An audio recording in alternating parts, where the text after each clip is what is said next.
शिवसेनेच्या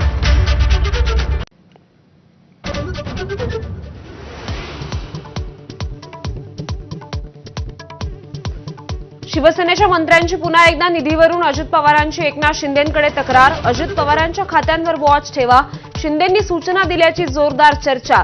तर बिनधास्त वॉच ठेवा, अजित पवारांचं उत्तर।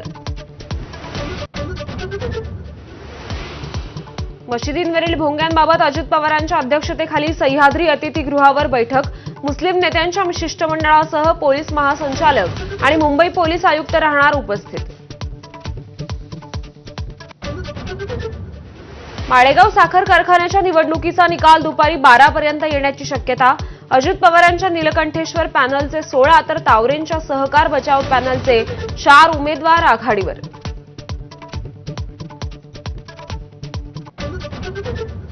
तत्कालीन पंतप्रधान इंदिरा गांधींनी लागू केलेल्या आणीबाणीला 50 वर्ष पूर्ण।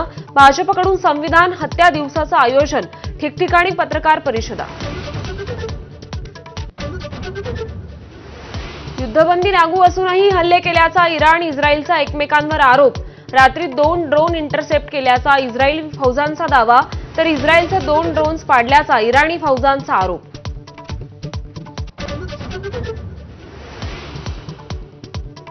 अमेरिकेच्या हल्ल्यात इराणच्या जमिनीखालील आण्विक तळ उद्ध्वस्त झालेच नाहीत, अमेरिकन मीडियाचा दावा।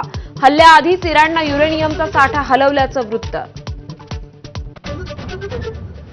संत तुकोबांची पालखी आज वरवंडवरून रोटी घाटात पोहोचणार, तर ज्ञानोबा माऊलींच्या पालखीचा वाल्हे गावात मुक्काम। लीड्स कसोटीत यजमान इंग्लंडची बाजी, भारतावर 5 विकेट्सने मात। बेन डकेटची 149 धावांची खेळी निर्णायक, इंग्लंडची मालिकेत 1-0 अशी आघाडी।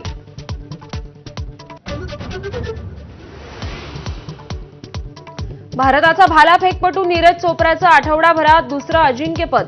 ओस्ट्रावा गोल्डन स्पाइक स्पर्धेचं जेतेपद। पहिला थ्रो फाऊल ठरल्यावर उर्वरित सर्व थ्रो 80 मीटरच्या पुढे।